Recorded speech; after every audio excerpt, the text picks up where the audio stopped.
Hi Emma, hi Simon, and I'm Noam, and we are here again at Pressure Point, the ISMA podcast. And today we are having Emma Pennycard. Emma, you are now a coach for mental health, stress management.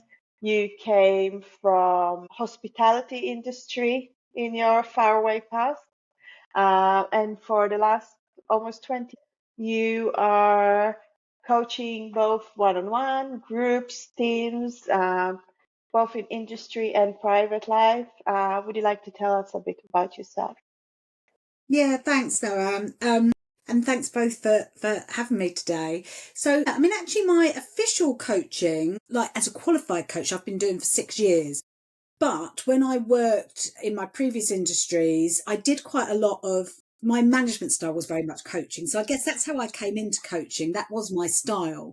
But it's been 6 years where I've been an accredited coach and running my own business.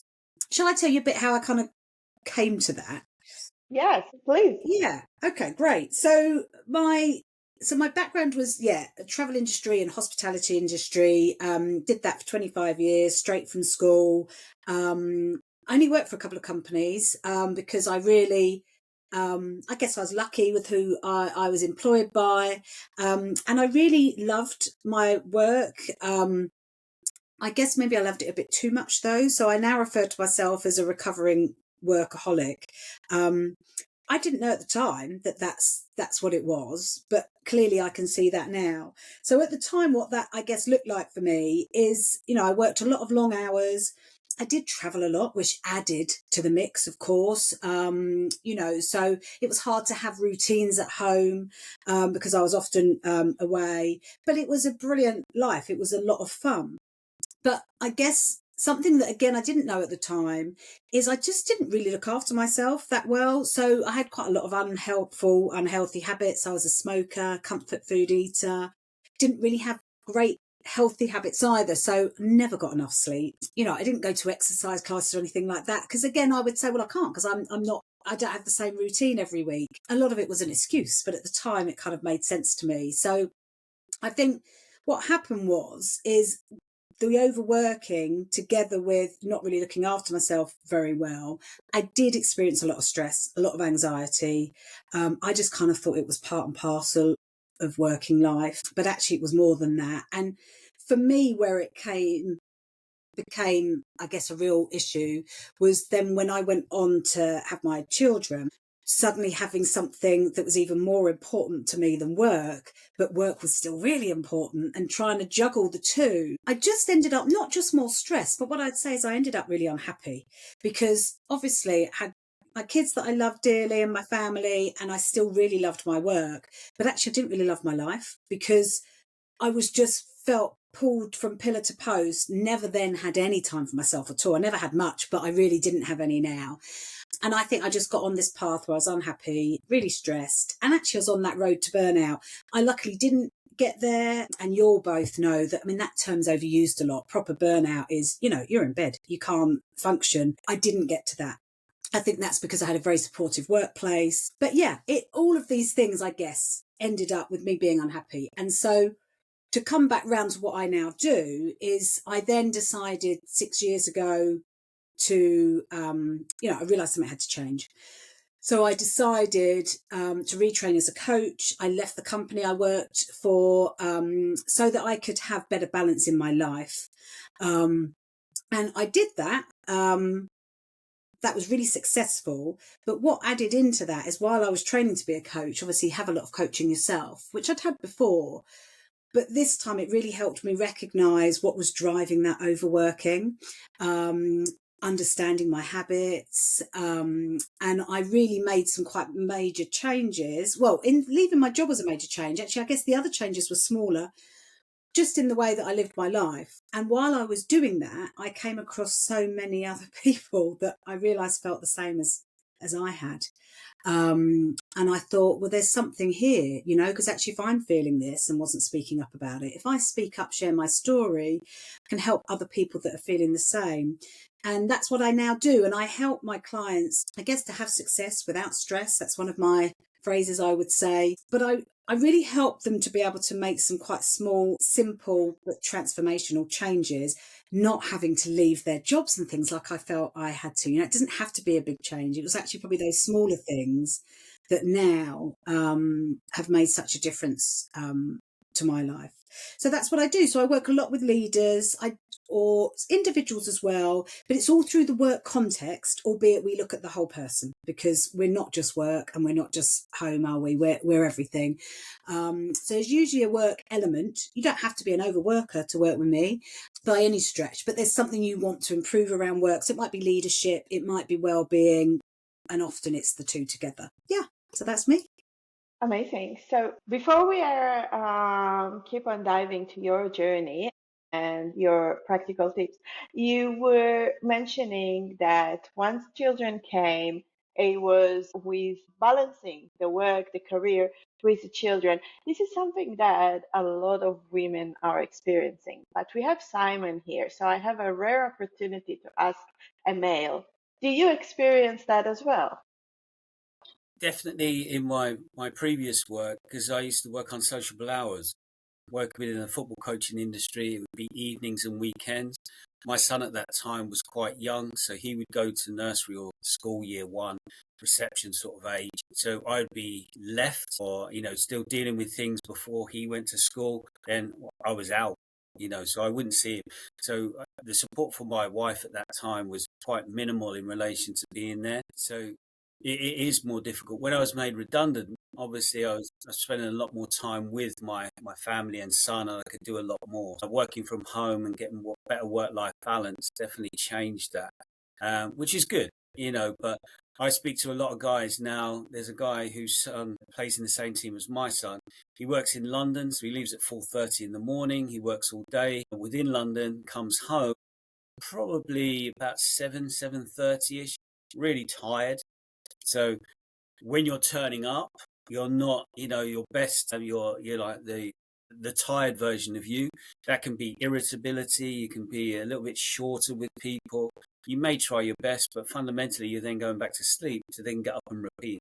So I think there is that element that men do experience it as well. I think emotionally it can be different. I think emotionally, especially for younger children, because they're really well connected to their mothers more often than their fathers. I definitely noticed that, and my wife did. As my sons got older, so pre-adolescent upwards, he actually likes spending more time with me just because we've got more in common with sport, football, other things. With his mum, it's a different, more nurturing relationship where mine's a little bit more around shared interests and, you know, taking the mickey out of each other, I suppose. I guess we are very lucky those days to be able to talk about it because I think in my parents' generation, this frustration and overwhelmed feeling was very much there, much more than they are today because people worked more hours. The expectation were that extended families will take care of the children, so you kind of miss out on raising your own children. And it caused a lot of mental health instability, I think, both for both parents. So, I mean, the good thing is that today we can start talking about it and be more aware about it and try to actively work it out. And I Yeah, think and that's look, where Emma can give some insights, isn't it, Emma? You can say, well, look, how do I support leaders facing these challenges? So, have you got any sort of anecdotes or sort of insights that you can share with people? yeah, I mean, so I actually do work with men and women. Now, yes, of course, under the title of leader, but actually, I've worked with individual men and women around their work life balance and actually at different stages in their career and their lives, actually. So sometimes, older, so their kids are growing up, but they're still trying to get that balance right. And sometimes, again, like your example, Simon, when their children were much longer. And I think the key is to be able to look at our life through different lenses and see what options we've got. Because to start with, we can think, I've got no choice. I've got to work these hours, I've got to bring the money in, and I've got to do this. And we can just shut down, can't we? And just think, we've got no point. And we just keep going every day. But actually, sometimes when we're able to take a bit of a step back, obviously that's where coaching can help, but you can do it yourself.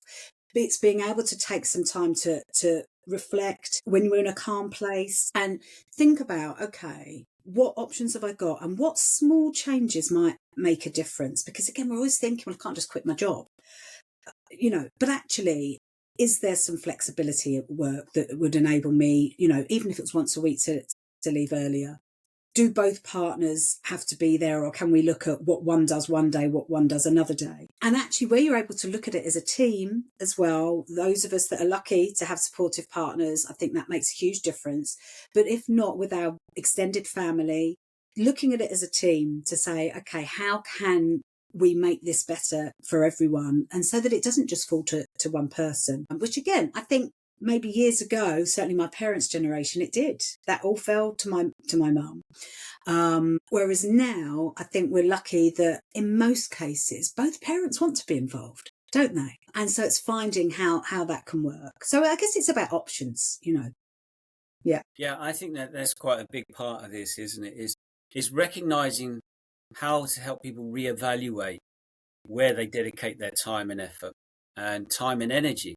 Because I think, like you say, we can fall into the trap that we can look at stuff and go, I haven't got time and energy to do X, Y, and Z. But it's where do I trade things off within my life that I start to recognize, well, actually, how important is that to me now? Or is that something I'm just holding on to nostalgically and actually I could move forward and change? So is there a certain approach that you adopt with people to help them evaluate where they really want to focus their time and energy, Emma? Yeah, absolutely. So it all starts with the priorities. What are my priorities? Why are those there? So certainly for me, when I was trying to juggle work and my children, I recognised quite quickly, but I want to be part of my children's life. I want to be there more. How can I make that work? That was a choice I was making because there were other options, extended daycare, etc., etc. So, what are my priorities and why? And then what can I let go of? Because actually we need to. We can't do it all. We're not superhuman, and we might not be letting go of it forever. It might just be for this stage in my life. So being really clear, what's my priorities? What am I letting go of? And then creating really strong boundaries around that, and really strong, I guess, community around that to help us. Not always around children. Sometimes that's around work as well. What community do I need for my work to enable me to be able to do that? Because actually I work with people that it's not always about having children. There's lots of reasons that our life cannot feel in balance. So yeah, priorities, why, what matters to me, boundaries, and I guess, that network, that community would be the framework I would use. So with those priorities, do you find when you work with companies, with businesses, organizations, a culture, or well, a generational conflict with, I guess, the older generation put lots more emphasis on long working hours, work ethics, being more devoted to work, while we see that the very, very young generation, those that are in their 20s, are putting more of an emphasis on enjoying, getting the most out of life, giving more time to family. How all of those needs of all three different generations are being managed at work that raise more stress and conflict in the workplace. Yeah, really good question, because another element of my work is I work with investors in people as well, where we help organisations assess, how they're leading, supporting, developing their people. And this comes up through that work quite a lot, as well as with my coaching, because I think obviously it starts at the culture of the organisation. What is their, culture? What is their thoughts around well-being, working hours, workload? Because actually it's workload that causes by far the highest level of workplace stress. It's all about workload. So what's the culture? But actually, even within that, even if you've got quite a healthy culture in there, like you say, Noam, you can still have that maybe individual leaders that potentially are from the generation, like I certainly was, where it's, work hard, get it done. Often the leaders might be still in that generation because we've worked our way up to that. And then the younger generations that see things completely differently, and they're batting heads, and that can create stress because the leaders can think, are they working enough? Are they delivering? Are they focused? Is work their number one priority? Absolutely, it's not their number one priority in the different generations. So yes, you can get that, but I actually think it's easier now to start to address that by looking at almost what I was just saying there. It's around the priorities. What are the priorities of the organisation? What are the priorities of me and as an individual role? How I get to that is kind of up to me, right? So as long as I'm focused, which again, you'll often will see with the younger generations now, they want to get the work done. So they've then got time for everything else that's important in their life. So actually focusing on doing that work, why they're there, whether they're a home worker, whether they're on site, whether they're in an office, delivering what they need to do, and really being much better than certainly I was, and I think my generation, of being able to leave it there because they know how important other things in their life are, their well-being, and actually how that affects their productivity the next day at work. So actually, I think that what I'm seeing is that's getting much better. And I think there's quite a lot of information out there and quite a lot of education out there about how different the generations are. And it's about helping people to see the positives of that, not just the negatives, because actually I think the younger generations, you probably see it. Well, often, God, they're lazy, they don't work, they don't this. I don't see that's true. I think they just have a different way of working. And Yeah, sometimes it's about others looking at that. Yeah. they're actually very creative, initiative, and it's kind of getting to the same goal, but in a different pathway. So it's not Absolutely. necessarily, yeah. Sometimes new is good. It's an improvement. Yeah. Yeah. And sometimes we have to look at ourselves, don't we, and go, actually, just because we've always done it that way, that doesn't mean that it's right. And Yeah. look at the stress that we've created for ourselves with all of that overworking and not taking enough time for ourselves. It can only be a good thing if actually people are working less hours, have other interests, have, looking after themselves. Actually, that's going to really help productivity and overall work performance anyway. But that takes a while for people to learn that. I do get that. Especially small, medium enterprises, Emma, because corporates may have a well-being budget, they may have someone who leads on that. But for smaller, medium enterprises, they can not always prioritize this stress management and well-being agenda. Have you found any sort of initiatives that have worked well with you supporting anyone in that sort of sector? Yeah, I mean, actually, that's the main sector I work in.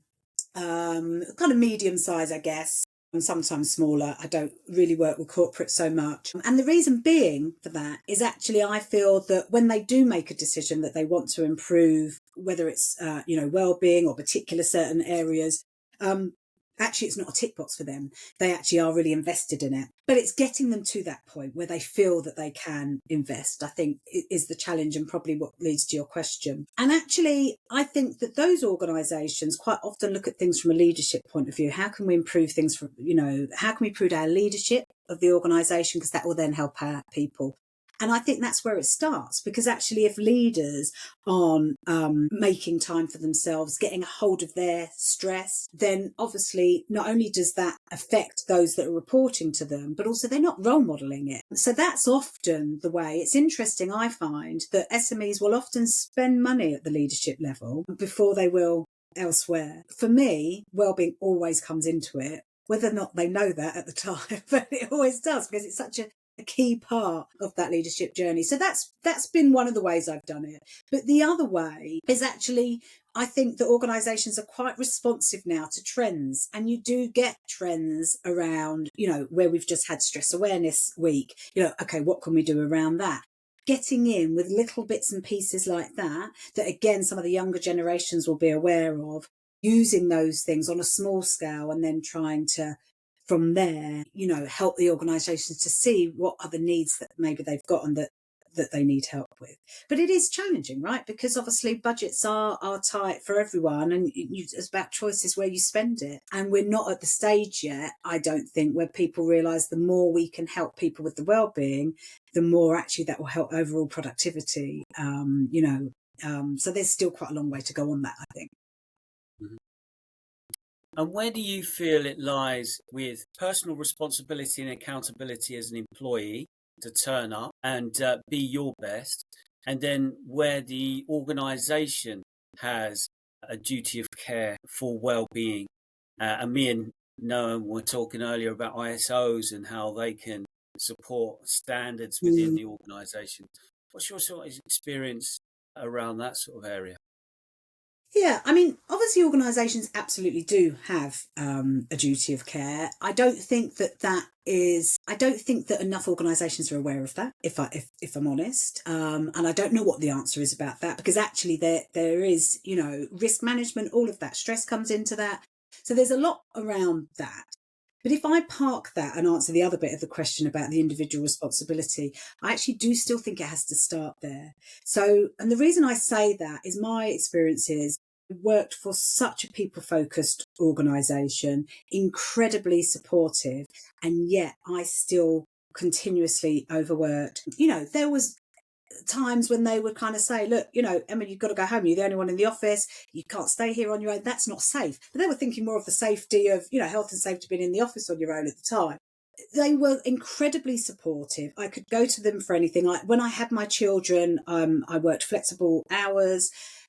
Yeah, I guess almost the nicer the organisation it was, the more I wanted to do, because I'm a people pleaser, I'm a perfectionist.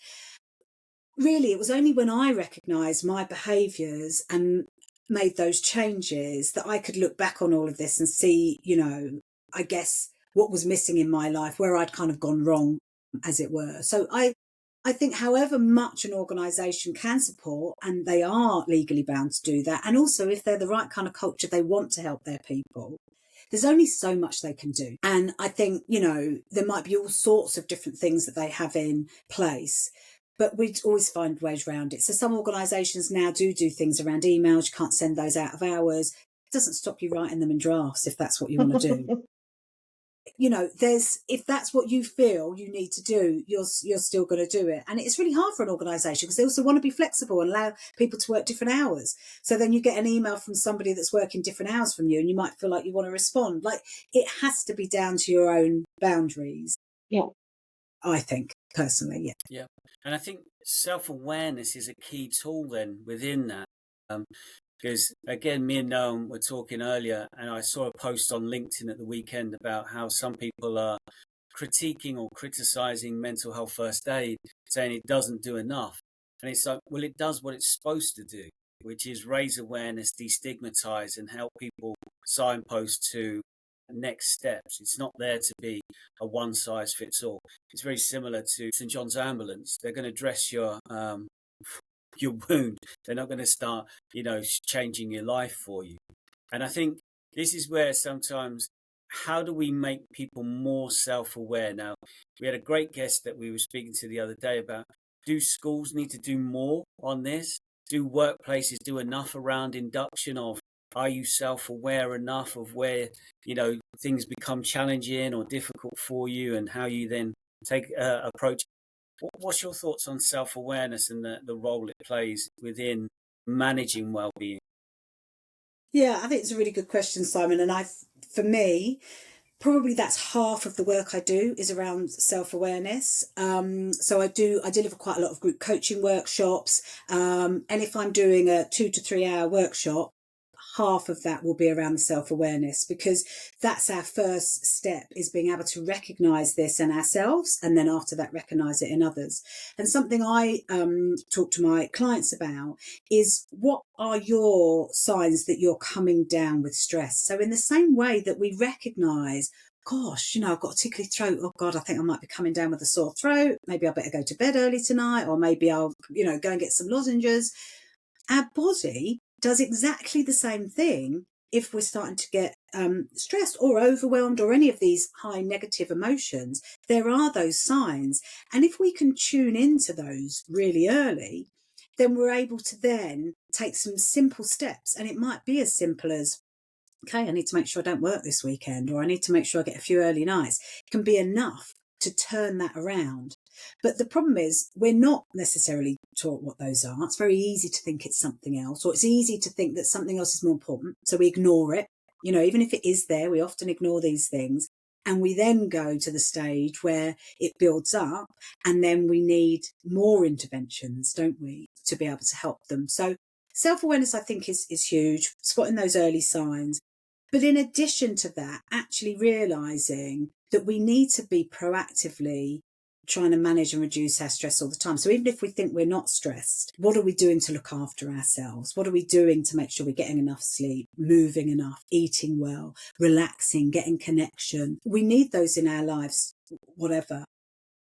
Again, that's the kind of thing that I think is often missing.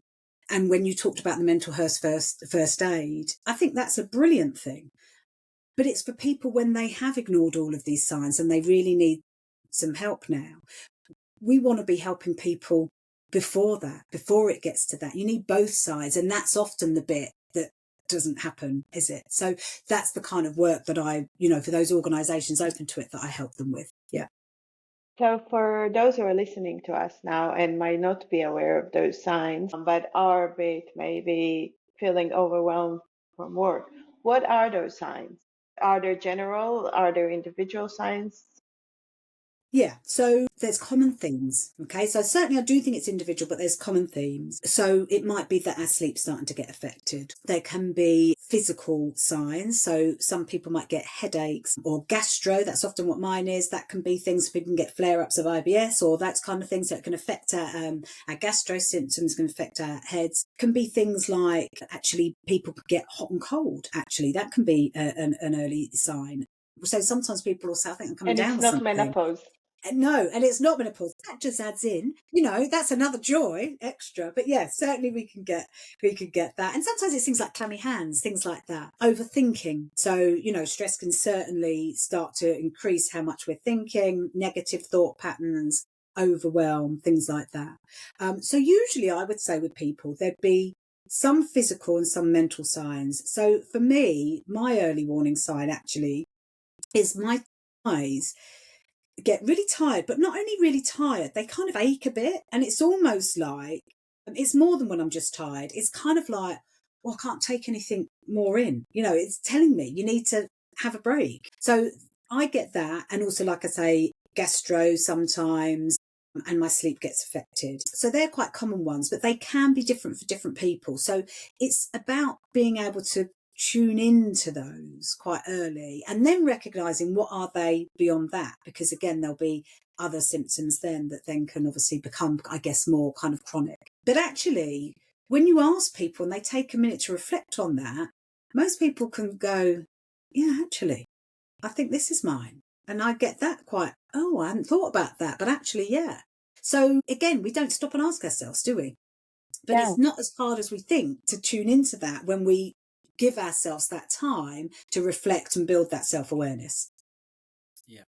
And I think that's where training, education, coaching, all of these things, the times to pause and reflect away from the workplace and consider these things and just recognize, have I been feeling any of this more often? Am I logging when I feel it? Do I know when I feel at my best? Because you know what it's like. Sometimes when you get into a habit of drive, drive, drive, drive, drive, you don't notice those subtle shifts in actually, maybe I am becoming a bit more overwhelmed, but I'm ignoring it, like you said. I'm pushing it to the back of my mind because there's a busy project and we've got to get the busy project done and we've got to make sure that that's successful. And then what happens after the busy project?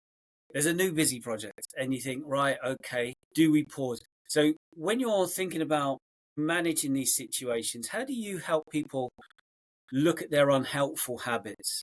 What sort of approaches do you take? Yeah, so a few different things. It's an area that I really love.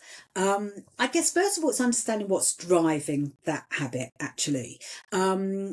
So let me talk you through the habit loop that I use. It comes from James Clear's book Atomic Habits, which really recommend for anyone that's interested in the subject.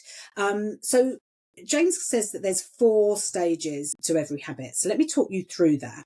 And then we can talk about then how negative emotions affect it. So every habit starts with a cue. So, for example, we walk into the bathroom in the morning, we see our toothbrush, we realise we need to brush our teeth. So then that takes us to the next stage, which is crave. Now, the craving stage of a habit isn't the actual habit, and that's not what we're craving. We're craving the relief that it gives us. So, for example, we're not craving brushing our teeth, but we're craving the feeling of a clean mouth. Okay, that takes us to the next stage, which is then response. So that is the habit itself. So we crave the clean mouth, we pick up the toothbrush, we actually brush our teeth. And then that takes us to the final stage, which is reward. And that in this example would be we've got a clean mouth. So we're rewarded with what we craved at stage 4. And that's how the loop works. So when we get that reward, we associate it with our toothbrush. We do it often enough and it becomes automatic. So when we walk in the bathroom in the morning, we don't even think about any of those steps. We're just doing it. So let's use that loop then to think about how stress, as an example, can affect our habits. So the cue isn't always a physical one or something we see, it can be an emotional one. So stress is the cue that can trigger us into the next habit. So, okay, what are we craving then if we're stressed? Because as I said, it's the change in state or the relief that we're looking for. So actually, when we're stressed, our brain is working to keep us safe. So it wants to bring us back to a state of calm, because that's when we can think logically, protect ourselves. That's going to keep us most safe. So that's what actually we're craving, is a sense of calm.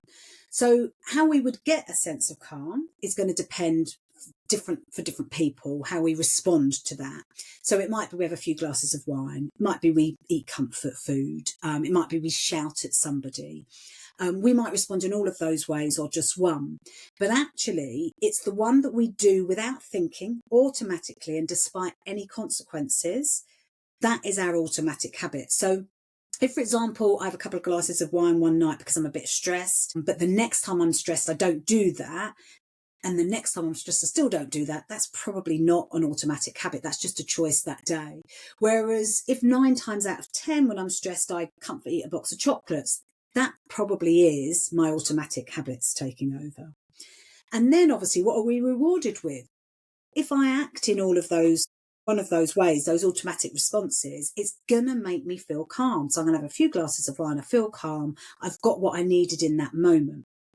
The challenge, of course, is there are consequences to those unhelpful habits. So with the wine, have a few glasses of wine, I feel calm, but I probably also get quite dehydrated, probably don't have the best night's sleep that night, so wake up the next day a bit irritable, probably going to get overwhelmed a bit quicker by all that I've got to do and what's going on in the household.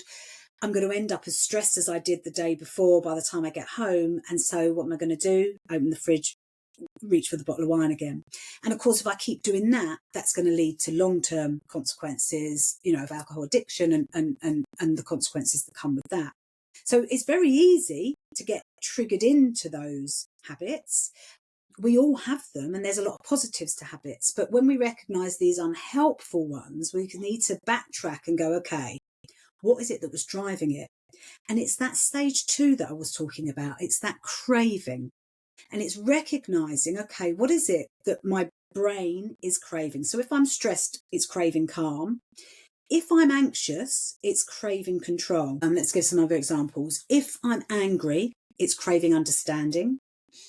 If I'm in a place of fear, I'm looking for reassurance. There's also ones like if I'm happy, actually I'm craving continuation. I want that to carry on. So being able to recognise what's driving the habit is that first step. So for me, actually, it was very much around control. So I would overwork because I felt overwhelmed and anxious about all that I had to do. I couldn't relax. So what my brain was trying to do was get me back in a place of control. And so I would just keep working, just keep working.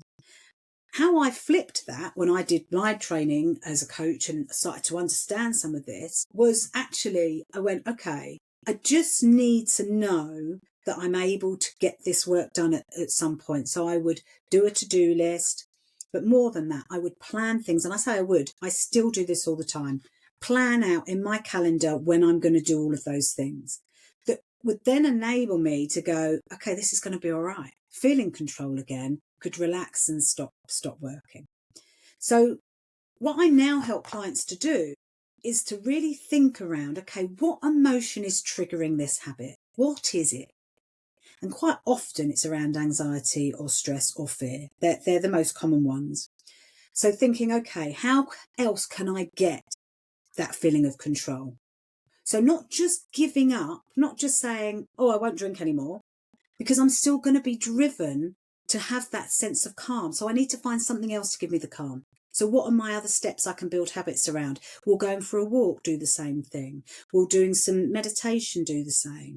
If I'm feeling out of control, what is it that will get me back into a place of control? What can I do for that? If I need reassurance when I'm in fear, what can I do for that? So that enables us to not only break the unhelpful habit, but build healthier habits to then still give us that same place that we need to do. So that's the real key. And for anyone listening, it's thinking around, okay, I'm stressed. How can I feel calm again? Recognizing that, tuning in the difference. Often when I thought I was stressed, actually I was anxious. So it was learning the difference of those and thinking, what is it that I can do for myself? Because there is always something we can do for ourselves. So would you say that those unhealthy habits, this poor mental health is actually a result of difference between the craving and the reward? The reward does not match the real craving, but the craving that you think it is. That's one thing to Yeah, say. it can be both, Noam. It can be both. I think it can be the fact that the reward does match what they're craving, but it's in an unhealthy way that unfortunately gets us in this vicious cycle because it temporarily works. So temporarily you get a sense of calm from having the drink or eating the chocolate or shouting at somebody. But the consequences of that will actually drive more and more of that stress or that anxiety. That's the problem. It's that loop. So we need to break that loop. Yeah. But it can also be that you're right. People are choosing things that they think are going to help and they're not even helping either. But in Yeah. most cases, we do choose something that works because we know ourselves quite well. And it's the quick fix. That's what it Yeah. is. We all go for Well, the quick fix. it's not that it doesn't work, it's just that it doesn't match what the craving really needs. So if you wanted control, and for that you are having overworking, staying late at the office, that does not give you control. Having a tidy calendar, that would give you more control. So it's kind of a quick fix, but it's not just a quick fix. It does not match the end goal. That's it. So, in principle, right, staying late to work to finish the work would work. But the reality and in practice doesn't work because there's always more to do. Either there generally is, or we're stuck in this loop where we're going to find things to do because we still don't feel in control. Absolutely. So what you're saying is dead right. So, and even if we feel like we finished it at work, we get home and we're so wired, there's all these other things we need to do. So we never get to that point where we feel in Real control. control. Absolutely. So actually it's going, okay, but there are other ways to get in control. That is Yeah. possible. So what are those things? But they take a bit more thought and they sometimes take a bit longer to establish those habits, which is why we often turn to the quick fixes. But when we're able to, with the help of taking time to reflect, whether it's a coach, whether it's just some education, to build those, actually those healthier habits actually not only work, but they actually work better for the long term as well. Absolutely. Because lots of people think that they're impenetrable and indestructible. So when we talk about these things in a well-being space because of our own lived experience, some people go, well, it will never happen to me because I'm me and I'm invincible. But we know that it can happen to anyone. So if we wanted to try and tap into people's motivations to help them recognize, well, actually, just adopting a healthier lifestyle is so much better for you. Because when life transitions do come along, you're physically, emotionally more in a robust position to deal with these things. Have you found any ways that you find does resonate with people so they can think, well, actually, I know that I feel indestructible, but what Emma's telling me resonates, and I think maybe I could start just adopting this healthier lifestyle anyway, just in case. It's almost like that insurance policy approach, I suppose. Yeah, absolutely. Yeah, I think that the way I help people to see it is we all want a bit more time and a bit more energy. And if I say a bit, we all want a lot more time, a lot more energy, really. And often that will resonate with people of going, okay, well, actually, what if I had the time to relax and do all of these things you're telling me to do? And if I had that time and actually, if I had more energy, all these things that, I could do that are important to me. And it's helping people recognize that. And we'll talk about, okay, well, how can we create that? And actually, it's all about focusing a bit more on our brain as well as our body. So again, a bit like when we said, people notice when they're physically coming down with something, but not mentally. It's the same as when we think about our energy. Actually, we can quite often, especially if we have, a desk type job, not a manual job, we can keep going before our body starts to ache for quite a long time. But mentally, we will get tired. Nobody is, as you've said, indestructible. We're all going to get tired actually quite quickly. So recognizing that if we can do things to maximize the use of our brain and maximize how long that can keep going each day, that appeals to people. So it's thinking about, okay, what small steps can I do for that then? So taking breaks in the day doesn't need to be, people often will go, there's no way I can take an hour's lunch break. Don't need to jump straight to that. It's actually even 10 minutes in the morning, go and make a cup of tea, but, not on our phone at the same time, checking emails, just maybe looking out the window or talking to a colleague if we're in an office, taking those moments and then choosing to have our lunch away from our desk, even if that's for 20 minutes. Those sorts of things will help. How much are we getting out in nature, having a bit of a walk? It might be before work or after. It might not be every day, but something's better than nothing.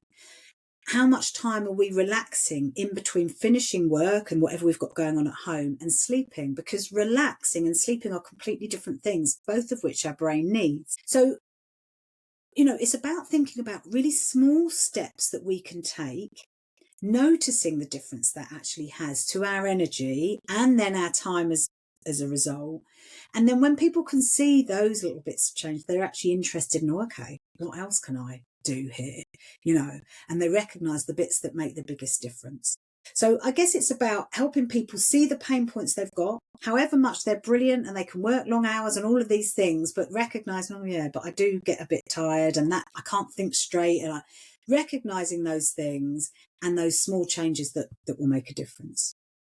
So most of those scenarios that you described right now involve getting away from social media or from your phone. What's your approach about how social media, how technology affect our stress, both at work and outside of work? Yeah, I mean, goodness me, digital distractions, I guess, are probably one of the number one stress factors, but also what are keeping people constantly wired and going, right? So, again, quite often you'll find people will say they're really busy at work, but actually, if they're, again, a bit self-aware, notice that how much are they on their phones, being distracted, procrastinating, looking at social media or whatever it is. The same at night, staying up too late because we're still caught in on our phones a lot. I mean, phones aren't the only device, of course, but it's the one that is in our hand most of the time. So I've got a couple of feelings on this. I mean, firstly, it's really interesting when I do workshops with groups of people and we look at habits they want to stop. Quite often it's around their phone usage. So we often talk about different ways that we can do that. So again, it's amazing actually how self-aware people are when they really stop and think for a minute, quite quickly say, actually, yeah, that would make a difference to my life. And again, it comes down to boundaries, because however much our phones and actually all of these devices are purposely built to keep us on them for as long as possible. The same as if we're binge watching telly, actually the next episode comes on, doesn't it? Before, we've had a chance to turn it off. And before we know it, we might have watched 2 or 3. Everything is designed to do that. But there are also ways, as not just our own self-discipline, but there are things we can do to put boundaries in place to do that. So we can keep our phone away from us. How much do we sit with it here? It's there here on my desk. And actually I use it for so many things, including my calculator, including my alarm clock. I don't need to, So it's thinking about, okay, what are my trigger points again? When am I on it? Literally keeping it in another room can be really a big thing. And that's something I'll do on my training courses, making sure they're in people's bags, not on their desks. But a lot of them when we do virtually, putting them away out of eye line, shutting down our emails, taking back control of our digital habits is what this is about, really. So that's something we cover a lot, because a lot of people actually do want to do more around that. But, you know, we don't recognize it straight away, do we? It's scary how much, you know, we're just in that loop of, you know, I've checked Instagram, I've checked, you know, we have this loop that we all kind of check before going to bed and stuff. And most of us have the FOMO of what are we going to miss if we are not on it? Yeah, absolutely. So it's learning, okay, when is it right for me to have it? When isn't it? You know, recognizing I don't need to know everything then. And then there's so many things that we can do. We can set things on our phone. So like I said, though it's very clever, it keeps us going. There's lots of things on there that can help us not see things at certain times of day. And sometimes people need to do that. And there's these new things on there for your internet at home that you can get it to shut down at certain times a night, and I can see as my kids getting older us needing to do that, and I need to role model that just as much as I expect them to do. And I think there's actually lots out there that we can do for ourselves to take back control and help ourselves, and that's important, and I'm seeing more and more people do it, I have to say. Yeah. And you mentioned right at the start, Emma, about organisations using awareness raising opportunities like Stress Awareness Week last week. But then, does the consistency stay? Do they do enough to go, well, actually, how do we build off this awareness raiser? Or is it we just put some posters up, it was quite nice, we had a chat about it, but then we default back to where we were? How do we try to support organisations to go, well, how do you keep the conversation going? And I suppose coaching provides that timeline, you know. So if you're trying to help organisations embed these new habits, what sort of timelines do you work for to get it so it becomes that new thing that we just do? Yeah, I mean, I think firstly, when people make a start, that's brilliant. You're right, it's not enough. People will just go, God, that was really useful. They might think about the habits, they go back to their desk, work takes over, all the information goes in the drawer. So yes, it's a start, but actually, yes, there needs to be more. Now, what I tend to do is, you know, we'll talk to a group of people, and then it's then about individually coaching people to then be able to put the tools they're learning into practice. And actually, depending on where people are on the kind of scale of workplace stress and what's going on for them, literally a couple of coaching sessions can help, you know, too. But for a few people, they'll find that there's more going on. What is it that's really driving it? And it can take a bit longer to help them understand what's driving it to then be able to change those.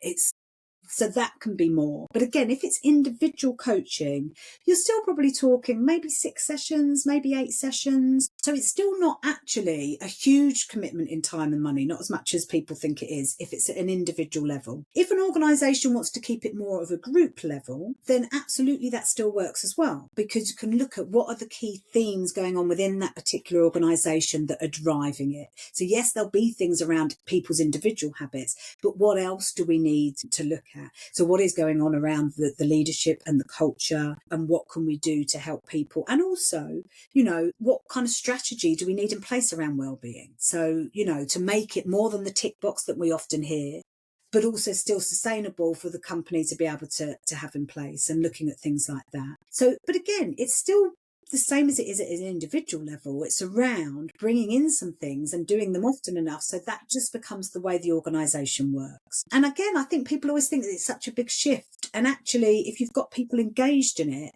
then it's not. And that's often why I think smaller organisations often have the best opportunity of this, because they're closer to their people. They're not just a number. They can see what's going on. They can see which leaders and which teams maybe need a bit more support, and actually tailor things according to them. So yeah, it's taking it from the initiative of once a year, let's get someone in to talk to us about stress, to a bit of a strategy. Maybe there's something once a month and some different changings of the ways people are working, bringing people together as a community more often, things like that. It's not always about training, is it, or coaching? Sometimes it's actually about them spending more time together as well, building that community of support. There can be lots of things organisations can do for themselves that don't cost money as well. About this point, I often hear about organizations that are really out of their awareness and goodwill, want to do extra activities for their employees, to put them together, to connect between them, to have a better quality of workplace. And then a lot of employees are complaining that those activities are actually taking their time from their family. What would you answer those employees? How would you bridge between the need of the workplace to make a better connection and a better mental health to those needs of the employees that they feel like every extra activity is taking them from their other interests in life or their other life commitments? Yeah, it can be a challenge because you'll also get people that say if it's in the work day, that's also taken away from them trying to get their work done. Some people are like, this is brilliant. It's in our work day, but others can feel that pressure of, I haven't got time for that. It's often the ones that need the help the most that are going to struggle to be there. Yeah. But again, I think it's first and foremost thinking, okay, we want to be offering something, not being put off by that. And looking at, okay, well, different things will appeal to different people. So where possible, thinking, okay, let's do something every month, for example, small maybe. So we might do it 1 month in the lunch hour. Another one, we might do it, we might finish work at 4 and do it 4 till 6. So it's a bit of both. Another one might be an evening, and trying to work out what's going to work best for the people that I've got. Also remembering some people are remote workers, what can we do for them? So during the pandemic, organisations were great doing things online. But actually what I've heard a lot, where organisations are now hybrid, the online is often being forgotten. But actually that can still be a way to keep people connected. We don't want that all the time. We want them to be together. But it's all about talking as much as we can. So it's thinking about those kind of events where we can all come together in different ways, thinking at different things so we can be inclusive. Not everyone wants to go to a pub. Not everyone wants to do a quiz. You can't please everyone, but just thinking about what's going to work. But in addition to that, it's also about bringing people where we can together for those coffee moment chats, the water cooler chats that actually are really vital to people, and letting people realise that it's okay to have that little bit of connection and then get back to work. That's all right. And actually, that's really good for us. And again, helps us to be productive. So finding those small moments, I think, are really important. And I really love doing things around lunchtimes, I have to say, because I think most people, they know they should do more at lunch for themselves and get away from the desk, but quite often, for whatever reason, they don't. Either there isn't a reason, or there's always something a bit more important work-wise. And actually, I think that's something that can really help organisations to change that culture and that habit. That alone, if you've got most people having a lunch break most days and doing different things on that, sometimes just for themselves and sometimes together, that would be transformational for people's well-being and for an organisation, that alone. Because I think it is down to that consistency of application. Once we've got these things, how do we keep the momentum going? So like you said, it becomes the culture. This is just what we do. I quite like the Yorkshire tea adverts for that. They just say, this is what we do here. And I think it resonates. I did come across an organisation called Holiday Extras, who really do this really, really well. And you think, well, actually, if more organisations can adopt well-being at the core of what they do, then everything else just branches off of that. And actually, they'll yield the benefits from higher productive staff, higher morale, less staff absences, retaining their better employees, the ones who really make the difference. And then, the whole environment is quite a pleasant place to work. You enjoy going there. I think that's where people then are more creative, because I think you touched on it earlier. When we're stressed, it can really blinker the way we see the world because we're focused on this. Actually, when we're happier, We're more open, more creative, and all of a sudden, new ideas for the business growth and, elements. Because I think you touched on it. Finances can be an issue, and when people are weighing up, is well-being a worthwhile investment? It's a bit intangible. How do you help people see that there is a tangible element to it, and actually investing in well-being is something that will yield those returns they're looking for? Yeah, I mean, it's absolutely essential that organisations need to be able to see the impact that that's going to have. Some of that is done before, of course, there's all sorts of statistics that we can share around how different incentives and different tools will help people. So there's some of that sharing there. I think the most important bit is getting organisations to give some of these things to try them intentionally, then looking at, okay, what difference is this making at an individual level, at a team level, at an organisation level, and continuously sharing those successes and those impacts with their people. This is why we're doing this. It's not just a nice to have. It's not just because we want to be a nice organisation. We're doing this for you. This is the impact it will have, but also this is the impact it will have for the business. Be honest about that. We're looking to improve the productivity and the performance, the culture. We want to be, all of these things for our clients as well. Again, the better we treat our people, the better they treat our clients. So it's about measuring that. And some of those things are easier to measure than others. Always staff surveys are really great for that. Often pulse surveys, how are people feeling, regularly doing those quick things that we can get. But also asking managers to see the difference that they're seeing in their teams, asking individuals. And it's really important that they continuously look at that. And actually then they start to sell it to themselves, right? And actually often will be then sharing that with other organisations, the success that they're having of it. It actually doesn't take long for people to start thinking, yeah, this is worth it. It's just getting them to start it in the beginning, isn't it? But once they do, and they can see the results, then it's kind of does become a why have we not done this before? So that's the way I'd help people to do it. Yeah. So it's been fascinating. I don't know. No, do you have any more questions for Emma on her stress management strategies or other things that she might be able to bring to life for us here? Well, I think we got a lot of good insights to how organizations can improve and should help their employees and their own business. And it will be great to know how our organization can contact you, Emma. Yeah, lovely. Thank you. So great way is from LinkedIn, active on there. And the great thing with the name Emma Pennycard is I'm actually the only one still so far on LinkedIn. So literally put Emma Pennycard and I'll come up, but also I have a website for my business, which is B Coaching. So it's literally bcoaching.co.uk. People can message me via there. Yeah, and love to hear anyone that just wants to have a chat about, what it could look like for their organisation, thinking about what some options could be, no commitment, just come and have a chat. Probably as you've heard today, it's an area I'm passionate about, love to talk about. So yeah, welcome any thoughts or questions from anyone.